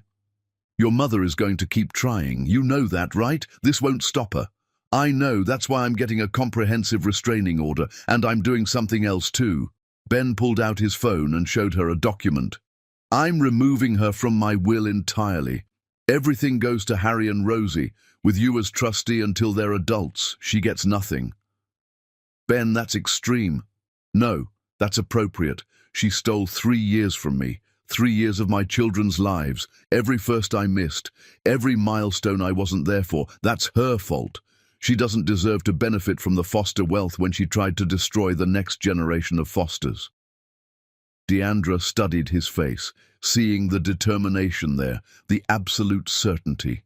He'd changed so much from the man who'd destroyed her at that gala, that Ben had been weak, easily manipulated, willing to believe lies because they were easier than standing up to his mother. This Ben was harder, more certain, forged in the fire of regret and the love for children he'd almost lost. "Okay," she said finally, "get the restraining order, change your will, do whatever you need to do to keep them safe. But Ben, understand something. You're doing this for them, not for me. I don't forgive you for what happened 3 years ago. I probably never will, but you're being a good father now, and that matters more than our history. I know I can't fix what I destroyed between us, but I can be the father Harry and Rosie deserve. That's enough. It has to be enough." They sat in silence for a while, two people bound together by love for their children, but separated by a past that couldn't be undone. Finally, Ben stood to leave. "Deandra, thank you for letting me be part of their lives. Thank you for not shutting me out completely when you had every right to. I know I don't deserve this chance, but I'm grateful for it every day. Prove you deserve it by continuing to show up. That's all I ask, just keep showing up. I will. Every day for the rest of my life I will show up for them." Ben left and Deandra locked her door, setting the chain, adding security measures she'd never needed before. Patricia Foster had declared war, and Deandra would do whatever it took to protect her children from that woman's toxic influence. The battle wasn't over, but for now, standing in her small apartment, with her children sleeping safely down the hall, Deandra felt something she hadn't felt in 3 years. Hope that maybe, just maybe, they could build something functional from the ruins of what had been destroyed. Chapter 8. War and Wounds. The restraining order was approved within 72 hours, expedited based on documented evidence of Patricia Foster's attempt to force contact with minor children against parental wishes. Ben received the notification while sitting in Deandra's apartment, watching Harry and Rosie play with blocks, and felt something settle in his chest. Legal protection was in place. His mother couldn't approach them without consequences, but Patricia wasn't the type to accept defeat quietly. Over the following weeks, she attempted contact through every channel she could imagine. She called Ben's assistant, claiming family emergency. She sent letters to his hotel marked urgent. She tried to approach him outside the building where he'd temporarily relocated his office operations. Each time, Ben refused engagement, forwarding everything to his lawyer for documentation. Then Patricia tried a different tactic. She reached out to Ben's business associates, spreading carefully worded concerns about his judgment. She suggested he was being manipulated by a woman with financial motives. She implied the children might not be his. She painted herself as a concerned mother watching her son make terrible decisions. Ben's lawyer called to warn him.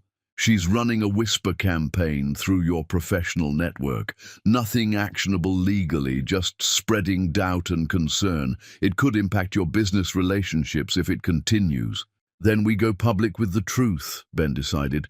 "I'll release a statement confirming I have children, that their mother and I are co-parenting successfully, and that my mother has been cut out of my life due to her attempts to interfere. Make it clear that anyone listening to her gossip is receiving misinformation from someone with an agenda.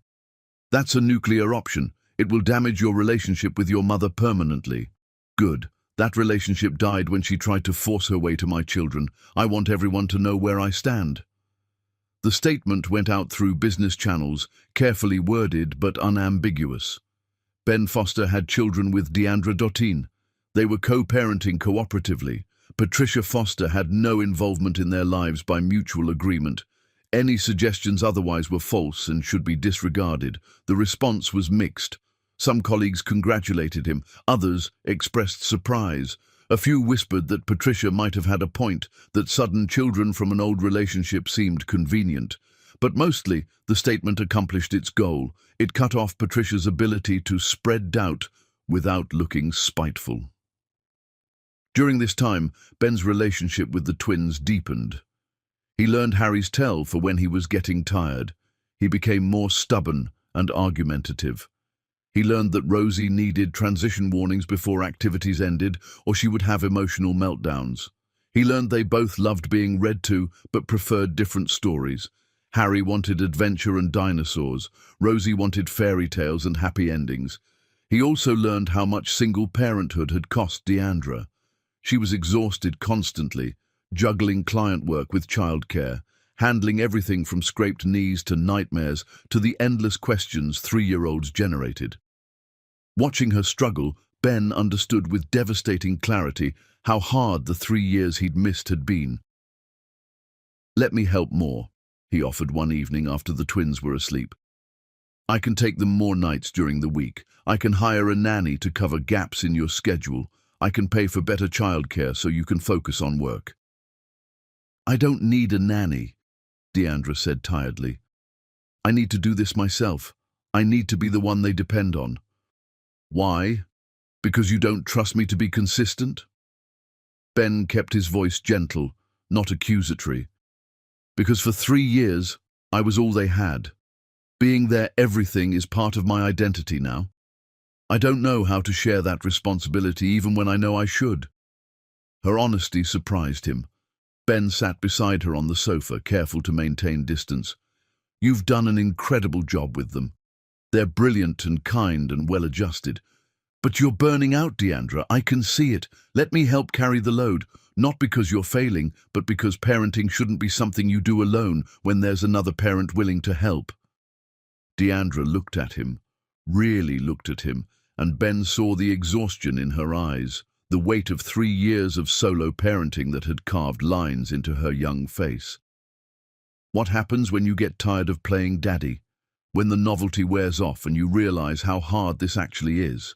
I can't let them depend on you if you're going to disappear." "I'm not going anywhere. I've been showing up consistently for 2 months. I've rearranged my entire life around being here for them. What else do I need to do to prove I'm committed?" "I don't know," Deandra admitted. "Maybe nothing. Maybe I'm just waiting for you to fail, because that's easier than trusting you won't." The conversation ended without resolution, but something had shifted. Deandra started accepting more help. She let Ben take the twins overnight twice a week instead of just weekends. She stopped hovering during his visits. She began to lean on him cautiously, testing whether he would hold steady under the weight of shared parenting. And he did. Ben proved consistent in ways that slowly eroded Deandra's defensive walls. He showed up early, never late. He followed through on promises. He learned their routines so thoroughly that he could handle them as competently as she could. Then Patricia made another attempt. She hired an attorney and filed for grandparent visitation rights, arguing that she had a legal claim to relationship with her grandchildren, regardless of Ben's wishes. The motion was weak legally since she'd never had contact with the twins, but it forced Ben and Deandra to hire lawyers and prepare for a court battle. "This is exactly what I was afraid of," Deandra said when Ben told her about the filing. "Your mother using the legal system to force her way into their lives. She won't win. Grandparent visitation requires showing existing relationship, and that contact would benefit the children. She's never met them, and we can document her attempt to violate the restraining order. No judge will grant her petition. But we still have to go to court. We still have to put their lives under scrutiny. We still have to prove to strangers that we're making the right choices for our children." Deandra's voice shook with anger and fear. "Do you see now why I didn't tell you about them? This is what I was trying to avoid, legal battles where our children become pawns." Ben wanted to argue, to say she should have trusted him to protect them. But Deandra was right. His mother was proving dangerous in exactly the ways Deandra had feared. "I'll handle this. I'll make sure she loses so definitively that she never tries again." The court date arrived 3 weeks later. Ben and Deandra sat together with their lawyer, presenting a united front.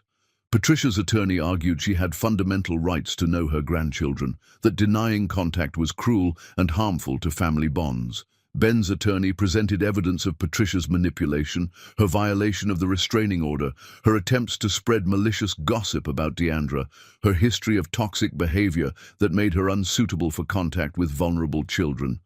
The judge barely deliberated. "Petition denied. Miss Foster, you have no existing relationship with these children, and substantial evidence suggests your presence would be disruptive rather than beneficial. This court will not grant visitation rights to someone who has already violated a restraining order and attempted to force contact against both parents' wishes. You're ordered to cease all attempts to contact Mr. Foster, Ms. Dottin, or the minor children. Further violations will result in contempt charges." Patricia's face twisted with rage as she was led from the courtroom. She pointed at Ben one final time. "You're making the biggest mistake of your life. She's poison, Ben. She'll destroy you and take everything you've built." "You already destroyed it, Mother," Ben said quietly. 3 years ago, when you drove away the only woman I've ever loved and kept me from my children. This is just the consequence of your choices finally catching up with you." After the hearing, Ben and Deandra stood outside the courthouse in weak sunlight. The victory felt hollow somehow, necessary but painful, like amputating a diseased limb to save the body. "Is it really over?" Deandra asked. "Will she actually stop now?" "If she doesn't, she'll go to jail. Even Patricia isn't that stubborn." But Ben wasn't entirely sure. His mother had surprised him before with the depths she would sink to maintain control. They drove back to Deandra's apartment where Harry and Rosie were being watched by the neighbor. The twins ran to greet them, oblivious to the courtroom drama that had just determined their grandmother would have no place in their lives. "Daddy! Mama, we made cookies!" Rosie held up a slightly burnt cookie with pride. Ben knelt and accepted the cookie like it was the greatest treasure. "This is the best cookie I've ever seen." "Try it," Harry insisted. Ben bit into the cookie that was somehow simultaneously burnt and raw in the middle and smiled like it was delicious. "Perfect. You two are going to be professional bakers." The twins beamed and ran off to play. Deandra watched the interaction with unreadable expression. "You're good with them," she said finally. "Better than I expected you'd be. You're patient and kind and present in ways that matter." "I'm trying. I'm trying to be the father they deserve and the co-parent you need." "I know. And it's working. You're proving yourself every day." Deandra paused, seemed to be deciding something. "I think it's time we formalize custody arrangements. Not because I don't trust you, but because they deserve the security of knowing you're their father legally and permanently." "I agree. Whatever you want to propose, I'll agree to it." They spent the evening drafting an agreement, shared legal custody with Deandra, retaining primary physical custody, Ben having the twins alternate weekends and 2 evenings per week, holidays split fairly, child support set at a reasonable amount that would actually support the children's needs, medical decisions made jointly, educational decisions requiring both parents' approval. It was functional and fair, built on 2 months of proving they could co-parent effectively despite their history. Looking at the agreement, Ben felt something he hadn't felt since the night he'd destroyed them. Hope that they could build something good from the ruins. "Thank you," he said as they finished. "Thank you for giving me this chance to be their father. You've earned it. You've shown up consistently, put them first, protected them from your mother. You've proven you're different from the man who threw me away." Deandra's expression softened slightly. "I'm not saying I forgive you for what happened 3 years ago, but I can work with you now. We can be partners in raising them. That's enough." It wasn't enough for Ben, who still loved her desperately, who wanted to repair everything he'd broken, but it was infinitely more than he deserved, and he'd take it gratefully. Over the following weeks, the new arrangement settled into routine. Ben took the twins every Wednesday evening and alternate weekends. He set up a proper bedroom in his hotel suite for them, filled with toys and books and everything they needed. He learned to cook simple meals they would eat. He mastered bath time and bedtime stories and the delicate negotiation of getting 3-year-olds to brush their teeth. And slowly, almost imperceptibly, he and Deandra became friends again. Not romantic partners, not yet, maybe never, but people who could talk about their children, share funny stories, commiserate about parenting challenges, support each other through difficult moments. Ben was learning that love took many forms. His love for Harry and Rosie was uncomplicated and pure, the kind of love that would walk through fire for them. His love for Deandra was more complex, layered with regret and hope, and the understanding that some damage couldn't be fully repaired. But maybe repair wasn't the point. Maybe the point was learning to build something new on the foundation of what had been destroyed, something functional if not perfect, something that served their children's needs, even if it didn't satisfy every adult longing. As Ben tucked Harry and Rosie into bed one evening, listening to their breathing even out into sleep, he understood that this was enough. Being their father, being present, being the person they could depend on, that was enough. Even if he'd lost Deandra forever in the process of finding them. Chapter 9. The Price of the Past. 3 months after the custody arrangement was formalized, Ben Foster sat in his hotel suite reviewing acquisition documents while Harry and Rosie watched cartoons on the sofa. It was a Wednesday evening, his regular night with them, and he'd learned to work around their schedules, to split his attention between business and parenting in ways that somehow accomplished both. His phone rang with an unknown number. He almost ignored it, but something made him answer. The voice on the other end belonged to an administrator from the building where Patricia lived. "Mr. Foster, I'm calling about your mother. She's been taken to the hospital. She listed you as emergency contact, though we understand you're estranged. We thought you should know." Ben's first instinct was to refuse involvement, to maintain the boundaries he'd established. But the administrator continued. "She collapsed in the lobby. The paramedic said it looked like a stroke. Mr. Foster, she's asking for you. She keeps saying she needs to see her son before she dies." Dies. The word hung in the air.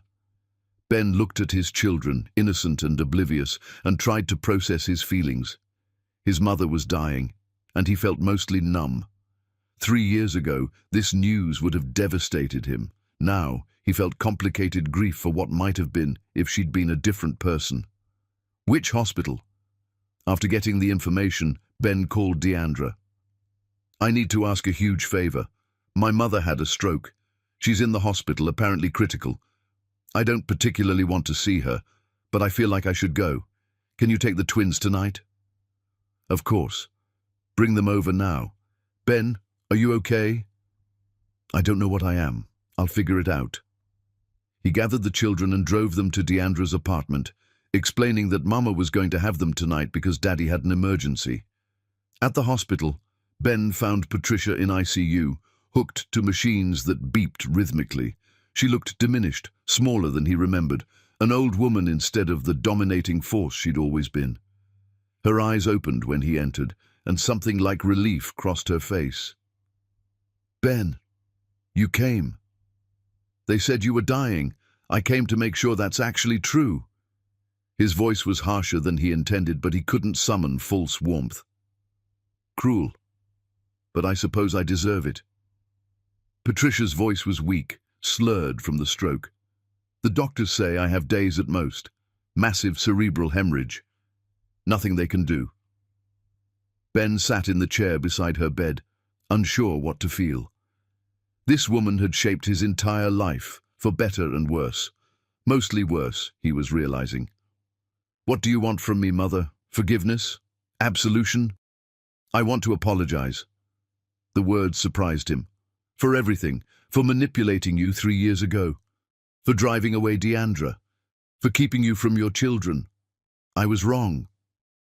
But even as she said it, Ben heard the careful phrasing, the manipulation embedded in what should have been straightforward apology. She didn't say she was sorry. She said she wanted to apologize, which wasn't the same thing. She said she was wrong, but not about what specifically or how her actions had damaged everyone involved. "You don't mean that," Ben said quietly. "You mean you regret that your actions had consequences you didn't want.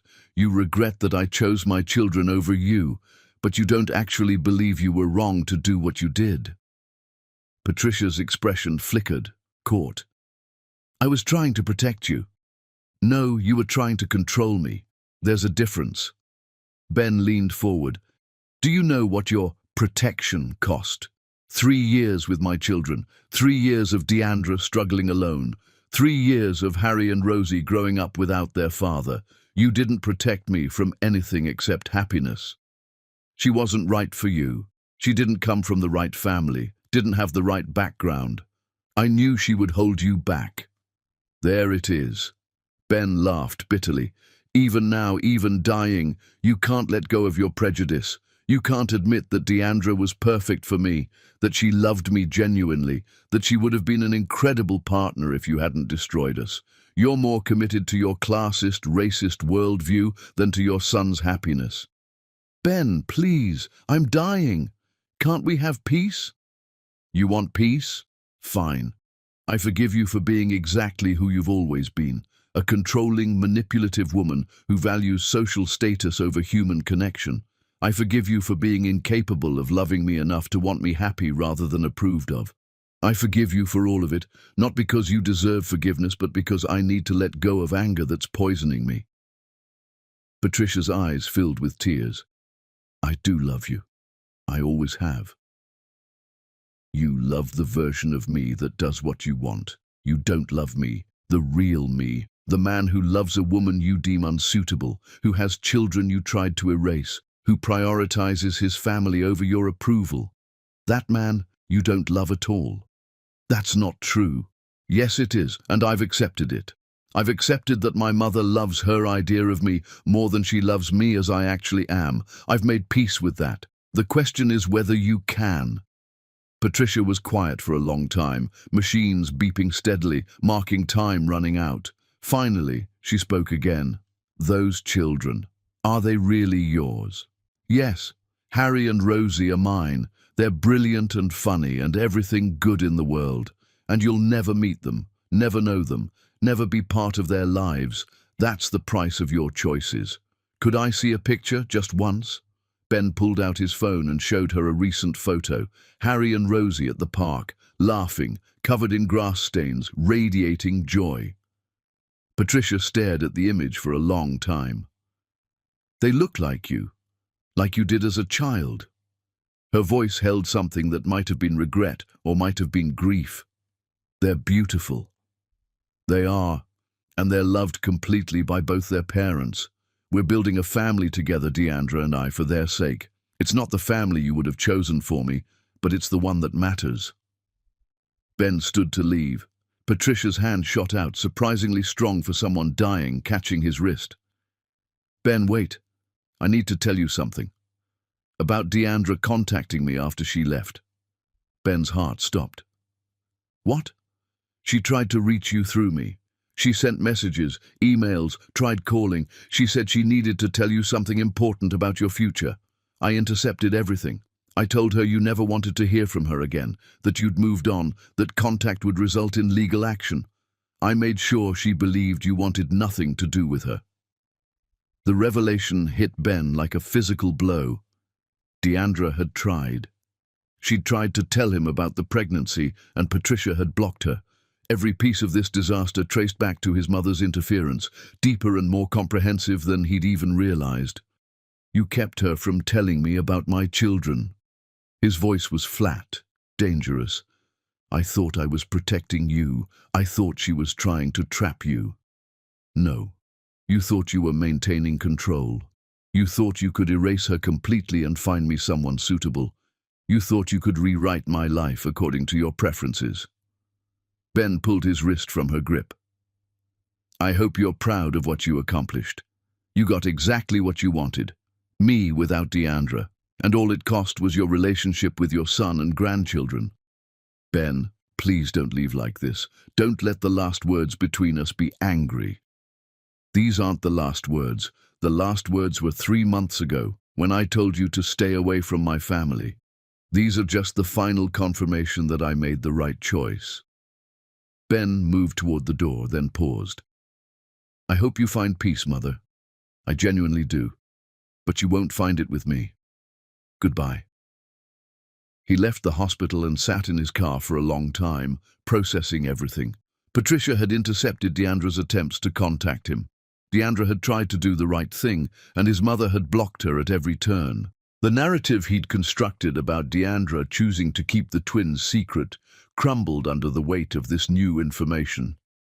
Ben drove to Deandra's apartment. It was late, past the twins' bedtime, but he needed to tell her what he'd learned. She answered the door in pajamas, concern on her face. Is your mother okay? She's dying, and she told me something you need to know. Ben explained about the intercepted messages, about Patricia blocking Deandra's attempts to contact him. I'm so sorry. You tried to tell me, and she kept that from both of us. Deandra's face went through several expressions: vindication, rage, grief. I knew it. I knew you couldn't have just ignored me completely. I sent 6 emails, called a dozen times, left messages with her office, and she told me you'd said to stop contacting you, or you'd get a restraining order. I never said that. I never even knew you were trying to reach me. Ben felt tears burning his eyes. Deandra, I'm so sorry, for all of it, for believing her lies 3 years ago, for not finding you sooner, for every moment of pain you went through because I was too weak to stand up to her. It doesn't change what happened. It doesn't give us back those 3 years. But Deandra's voice was softer than he'd heard it in months. But it helps. It helps knowing you didn't ignore me deliberately. It helps understanding that you were being manipulated until the very end. They stood in her doorway, 3 years of misunderstanding and manipulation finally exposed. Ben wanted to pull her into his arms, to hold her, to try to rebuild what they'd lost. But he'd learned patience. He'd learned that healing took time, that trust rebuilt slowly, that some damage couldn't be fixed overnight. Thank you for telling me, Deandra said finally. It matters. It doesn't fix everything, but it matters. I should go. It's late, and the twins are probably asleep. Ben, for what it's worth, I'm sorry about your mother. Even after everything, losing a parent is hard. He nodded and left, carrying the weight of revelation and loss. Patricia would die soon, taking with her all the potential for what might have been if she'd chosen love over control, and Ben would have to find a way to grieve for the mother who'd never really existed, the one who could have been supportive and loving but chose manipulation instead. 2 days later, Patricia Foster passed away quietly in her hospital bed. Ben arranged a small funeral, inviting only her few remaining friends. Deandra offered to come for support, but he declined. This was something he needed to do alone, to bury not just his mother, but the version of himself that had let her control him. At the funeral, looking at the casket that held the woman who'd shaped so much of his life, Ben felt mostly relief. Relief that she couldn't hurt his children. Relief that her manipulation had finally ended. Relief that he could build a future without her poison infecting it. And underneath the relief, a small seed of grief for the relationship they'd never had. The mother-son bond that could have been beautiful, but instead became toxic. After the funeral, Ben returned to Deandra's apartment and held his children close, breathing in their innocence, promising himself he would never let anyone poison their love the way Patricia had poisoned his. Chapter 10. Falls to his knees. The weeks after Patricia's death brought unexpected clarity. With his mother's influence finally, permanently removed, Ben found himself re-evaluating everything about his life. The penthouse that had felt like an achievement now felt empty. The business empire that had consumed him felt hollow. The only things that mattered were 3 people living in a small apartment across the city. He'd been spending more time there lately, not just for scheduled visits, but casual drop-ins that Deandra had started allowing. He'd help with dinner, stay for bath time, read bedtime stories more often than not. Gradually, almost imperceptibly, he'd become part of their daily routine rather than a scheduled visitor. One Saturday morning, Ben arrived to take the twins to the park. Harry and Rosie ran to greet him as always, but Deandra remained in the kitchen, her expression troubled. "Can we talk after you get back? There's something I need to discuss with you." Ben's stomach dropped. Those words never led anywhere good. "Of course. Everything okay?" "We'll talk later. Take the twins. Enjoy the park. They've been looking forward to it all week." The park visit was wonderful as always. Harry had mastered the monkey bars and insisted on demonstrating repeatedly. Rosie made friends with another little girl, and they played an elaborate game involving unicorns and dragons. Ben pushed swings, wiped scraped knees, bought ice cream from a vendor. "Daddy, why don't you live with us?" Harry asked suddenly, licking chocolate ice cream from his fingers. The question came up periodically, and Ben never had a good answer. "Because Mama and I have separate homes, buddy. That's how lots of families work. But it would be better if you lived with us. Then you'd be there for breakfast and bedtime stories every day." Harry's logic was simple and devastating. "I know, sweetheart, but sometimes grown-ups need their own spaces." "That's stupid," Harry declared. "You should live with us." Rosie nodded agreement. "You're our daddy. Daddies should live with their kids." Ben had no response that would satisfy them. He'd thought about it constantly, about finding a place near Deandra's apartment, about asking if she'd consider moving into something bigger that they could share platonically, about a dozen scenarios that would put him closer to his children without crossing boundaries Deandra had established. They returned to the apartment, and Ben sent the twins to wash up while he found Deandra in the kitchen. She looked nervous, which was unusual. Deandra had developed armor over 3 years of single parenting, and seeing it crack made Ben anxious. "What did you want to talk about?" "I got a job offer, a really good offer. It's a consulting firm in Boston, and they want me to head their financial analysis division. It's triple what I make freelancing, with benefits and security and everything we need." Deandra's words came fast, like she was bracing for his reaction. "Boston?" Ben felt the word drop into his stomach like a stone. "You're moving to Boston?" "I haven't decided yet, but, Ben, this is the kind of opportunity I can't turn down lightly. It would change everything for us, for the twins' future. They could go to better schools, we could live in a better neighborhood, I could stop worrying about money constantly." "What about me? What about my time with them?" "That's why I wanted to talk to you first, before I make any decisions. We have a custody arrangement and I won't violate it. But I need to know if you're willing to work with me on this. Long-distance parenting, maybe them flying back here for visits, or you coming to Boston regularly." Ben sat down hard on a kitchen chair. Boston, hundreds of miles away. His children growing up in another city, their daily lives happening without him. Weekend visits instead of Wednesday evenings, missing school plays and soccer games and all the small moments that made up childhood. "I can't do long-distance parenting. I can't see them every other month and pretend that's enough." His voice came out rougher than intended. "I know. That's why I haven't accepted yet. I'm trying to figure out what works for everyone." Deandra sat across from him. "Ben, I need this opportunity. I need the financial security, the career advancement, the chance to provide better for them. But I also know you've been an amazing father these past few months. I don't want to take that away from you or them." "Then don't go. Stay here. I'll support you financially, cover whatever you need. You don't have to uproot their entire lives." "I don't want your support. I want to earn my own success, build my own career. I've been dependent on nothing and no one for 3 years, and I'm not going to start now just because it's convenient." They stared at each other across the small kitchen table, the same fundamental disconnect that had always existed between them. Ben wanted to fix everything with money and resources. Deandra wanted to fix everything with her own capability and strength. What if I moved to Boston too? The words escaped before Ben fully thought them through. Deandra blinked. What? What if we both moved? You take the job, I relocate my operations, we maintain the custody arrangement in a new city.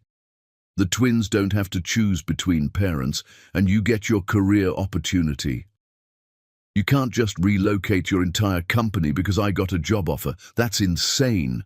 Why is it insane? Most of what I do can be done remotely. The few things that require in-person attention I can handle with travel. We could find a place, separate apartments in the same building maybe, where the twins could move between us easily. They'd have both parents. You'd have your career. I'd still be part of their daily lives. Deandra studied his face, searching for something. You'd really do that? Uproot your entire life to follow me to Boston? I'd do it for them. I'd do it to be part of their lives in meaningful ways instead of phone calls and occasional visits. I'd do it because being their father matters more than where my office is located. This isn't about us, Deandra said firmly. This wouldn't be us getting back together or trying to rebuild our relationship. This would be co-parenting logistics. I know. I'm not asking for anything except the chance to stay involved in their lives. But Ben's heart was asking for everything, asking for the impossible, asking for the family they could have been. Let me think about it. I have a week before I need to give the firm an answer. Deandra stood, signaling the conversation was over. Don't say anything to the twins yet. I don't want them getting excited or worried before we know what's happening. Ben agreed and left, his mind spinning with possibilities. Boston, a new city, a fresh start, the chance to be part of his children's daily lives instead of just scheduled visits. The opportunity to prove he was all in, committed beyond convenience, willing to sacrifice anything for them. Over the next week, Ben researched Boston obsessively. He found office space he could lease.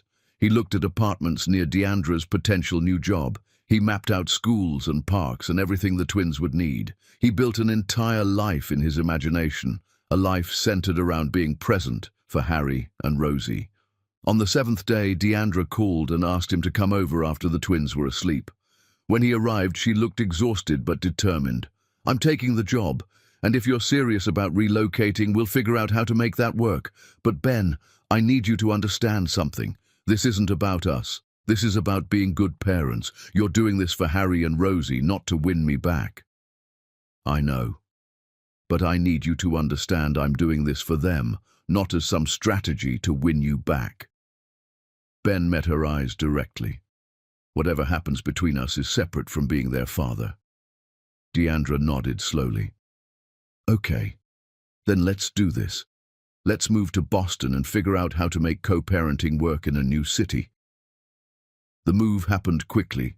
Within 6 weeks, Deandra had relocated for her new position. Ben followed 2 weeks later, having arranged temporary office space and found an apartment 3 blocks from hers. The twins adjusted surprisingly well, excited about their new neighborhood, their new preschool, the adventure of a different city. Ben established a routine of picking them up from preschool twice a week and having them overnight on weekends. He learned the new parks, the best ice cream shops, the library with the good children's section. He became a fixture in their Boston life, just as he'd been in Chicago. 4 months into their new arrangement, on a crisp autumn morning, Ben took the twins to a park near Deandra's apartment. Harry had been begging to show him something special, refusing to explain what it was. When they arrived, Ben understood. Harry had learned to ride a bike, and he'd been practicing with Deandra in secret. "Watch, Daddy!" Harry took off on his small bike, pedaling furiously, Rosie cheering from the sidelines. Ben watched his son ride in circles, pride swelling so intensely it hurt.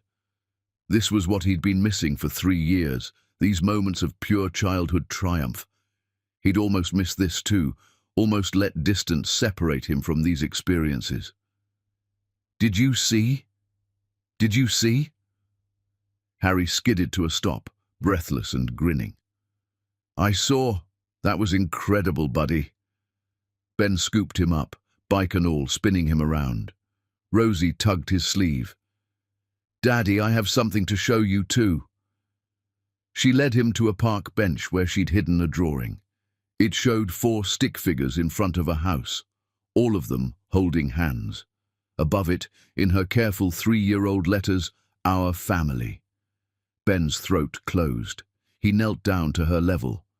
"This is beautiful, sweetheart. Who are these people?" "That's you and Mama and me and Harry. We're a family." She said it with such certainty, such simple faith. "We are a family," Ben confirmed. "A very special family. But we don't all live together. Why not?" Rosie's question was innocent, but it cut straight to the heart of everything complicated between him and Deandra. "Because sometimes families live in different houses. That's okay. It doesn't make us less of a family." "But I want us all together," Rosie said, her eyes filling with tears.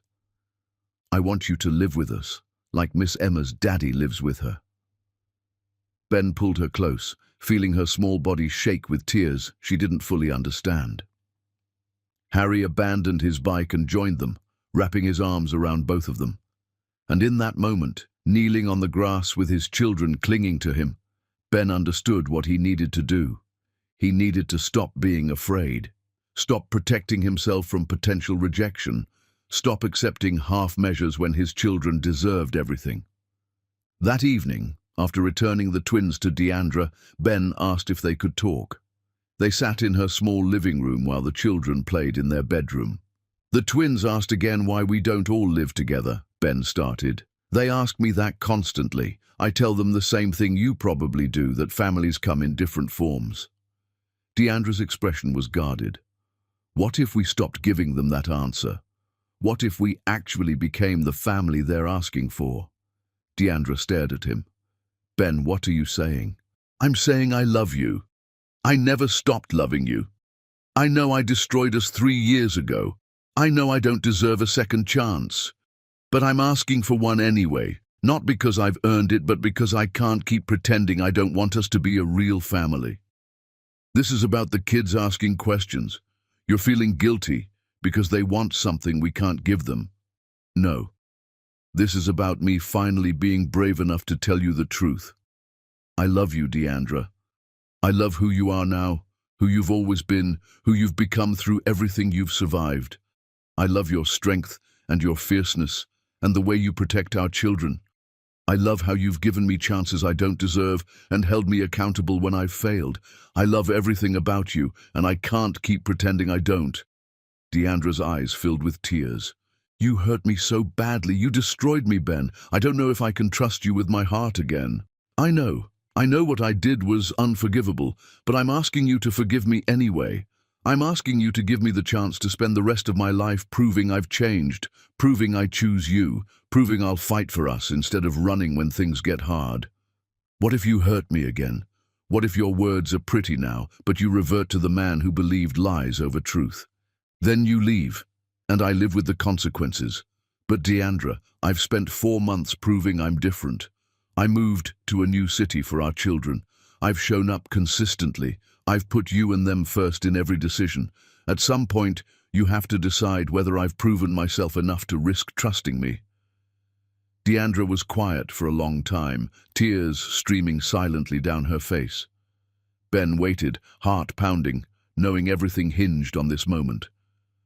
"I don't forgive you," she said finally. "Not completely, not yet. What you did 3 years ago still hurts. But I can see you've changed. I can see you're trying. And maybe that's enough to start with." Start what? Start trying. Start seeing if we can be more than co-parents. Start building something new that honors what we lost while creating something better. Deandra wiped her eyes. "But Ben, if you hurt me again, if you prove this is just guilt or obligation, we're done. Not just romantically. You'll be the father who sees his kids according to a court schedule and nothing more. Understood?" "Understood. I won't hurt you again. I swear on our children's lives, I won't hurt you again." Deandra stood and walked to where Ben sat. She looked down at him for a long moment, then held out her hand. Ben took it, stood, and pulled her gently into his arms. She resisted briefly, then melted against him, and for the first time in 3 years, they held each other without anger or fear between them. "This is terrifying," she whispered against his chest. "I know, but we'll figure it out together." They stood like that for a long time, two people who'd destroyed and rebuilt each other, learning to trust again, learning to hope again. From the bedroom, they heard Rosie call out, "Mama, Daddy, can you both come tuck us in?" Ben and Deandra pulled apart, looked at each other, and smiled. Together, they walked to their children's room and tucked them in, reading stories side by side, kissing foreheads, whispering goodnight. As they left the room, Harry called out one more time, "Are you staying tonight, Daddy?" Ben looked at Deandra. She nodded permission. "Yeah, buddy, I'm staying tonight." And in the morning, when Harry and Rosie woke to find both parents making breakfast together, when they saw their family finally assembled the way they'd been drawing it for months, the joy on their faces made every moment of pain worthwhile. Ben had fallen to his knees in that park months ago, surrendering pride and control. Now he was rising again, not alone, but lifted by the love of the family he'd almost destroyed and had been given the grace to rebuild.